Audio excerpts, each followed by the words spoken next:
Olá, adoradores do povo, tudo bom com vocês? Aqui é de novo a Letícia e hoje eu vim trazer para vocês a resenha de um livro que a Arqueiro publicou em 2015, da Anne Fortier. A Anne Fortier ela é conhecida pelo outro livro dela, Julieta, mas eu vim trazer para vocês hoje a resenha desse livro de cá, A Irmandade Perdida, que conta um pouco mais sobre as Amazonas. Mas antes de eu passar para a resenha propriamente dita, eu queria pedir para vocês já se inscreverem no canal, já ativarem o sininho, deixarem o seu like, que a gente ainda tem muita coisa bacana para vocês, tá legal? Então vamos lá. Do que fala a Irmandade Perdida? Na Irmandade Perdida a gente acompanha a Diana Morgan. Sim, Diana é igual a Mulher Maravilha e Morgan é igual a Morgana, feiticeira do Rei Arthur. E quem é a Diana? A Diana ela é uma filóloga, o que quer dizer que ela é uma estudiosa das línguas, principalmente através de documentos históricos. Mas além de ser uma estudiosa, ela é uma apaixonada da mitologia grega e principalmente das Amazonas. E isso tem muito a ver com a infância dela, que foi recheada de história a respeito dessas mulheres míticas, porque a avó dela jurava ser uma delas. A avó dela contava, assim, recitava lemas estranhos, escrevia símbolos estranhos em um caderno e coisas muito misteriosas. Algumas delas, inclusive, ficaram de herança para Diana depois que a avó dela desapareceu, como o bracelete de chacal e o caderno com as tais inscrições. São as duas coisas mais valiosas para Diana e essenciais na obra inteira.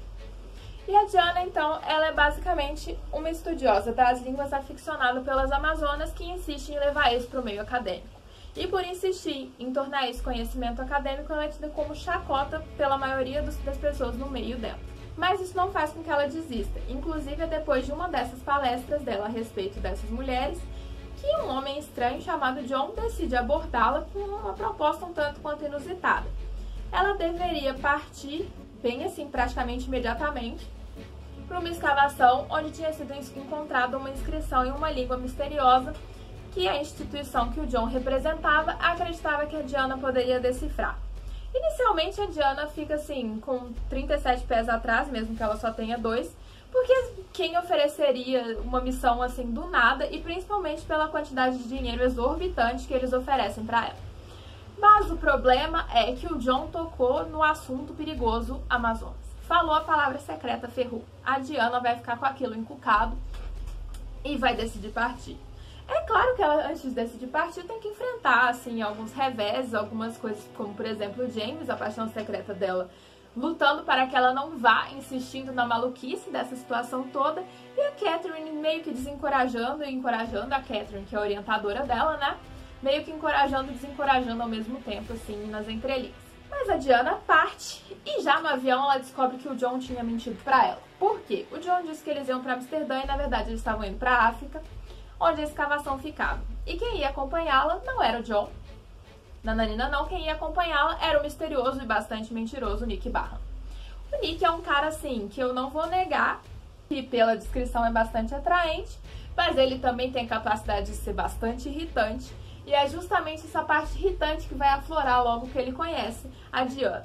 Então, o que a gente vai acompanhar, assim, nesse começo da viagem dela, é essa briga de cão e gato, em que eles são obrigados a conviver, mas o Nick não entende por que a Diana tá lá, e a Diana não entende por que ela tem que aturar o Nick. Então, o que acontece? Começando na África, a Diana e o Nick vão ter que atravessar algumas partes aí do globo, resolvendo esse mistério das Amazonas, inclusive entrando o famoso tesouro das Amazonas no meio dessa bagunça toda. Mas, ao mesmo tempo que a gente acompanha a Diana no presente, a gente também acompanha a rainha Mirina, a primeira rainha amazona, no passado. E o que acontece? Aí a gente tem que falar da escolha que a Anne Fortier fez na hora de tecer a narrativa dela. A Anne Fortier escolheu colocar todas as Amazonas no mesmo tempo histórico. Ao fazer isso, ela deslocou algumas coisas da época em que realmente ocorreram. Então, por exemplo, o Hércules vai aparecer em um tempo que não era exatamente o dele. Mas isso foram adaptações que a Anne fez para poder encaixar e juntar essa irmandade em uma época só, em um período histórico só, e fazer a gente acompanhar elas ao longo das peregrinações que elas fizeram até os dias de hoje. E principalmente para responder as perguntas de se elas ainda existem hoje em dia. Que é a questão que a própria Diana se coloca por conta da avó dela jurar ser uma, né?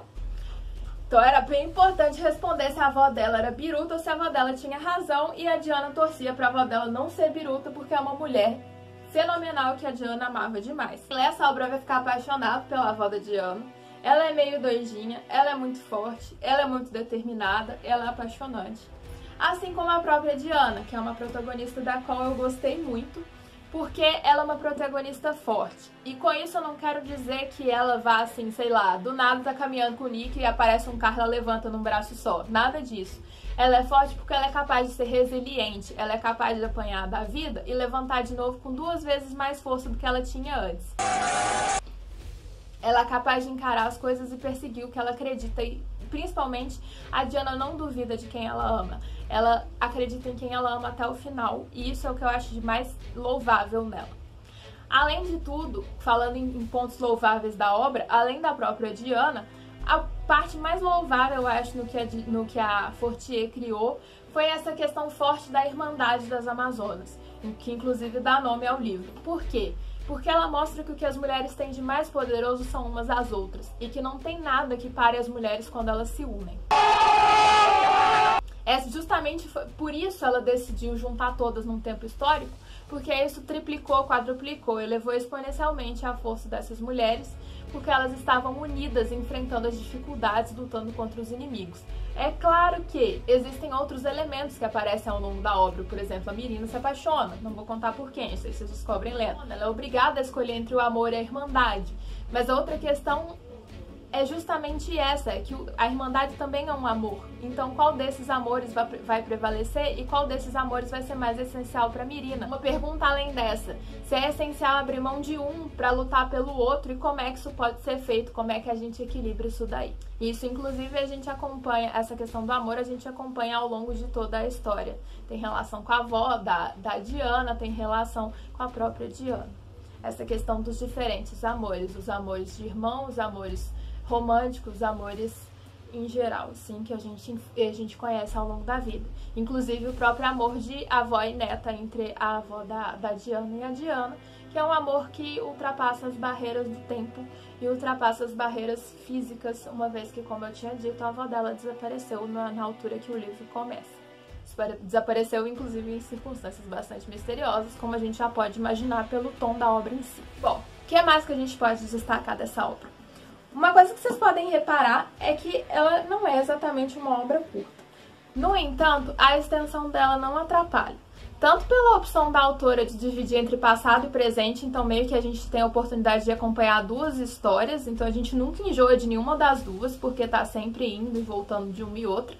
E eu devo ressaltar que ela não faz isso de forma confusa, tá bom? É bem tranquilo de acompanhar as mudanças, ela deixa tudo bem claro. Mas também porque ela sabe dosar a narrativa dela. Então não existe romance demais, ou mistério demais, ou suspense demais, ou ação demais. É tudo assim, bem dosado, tudo se encaixa, tá tudo certinho. A única coisa que me incomodou um pouco foram algumas descrições que pareceram meio racistas numa primeira leitura. Mas depois eu percebi que era assim uma questão do tempo histórico em que as descrições estavam inseridas, e esse conceito de racismo ainda nem se encaixava naquele período.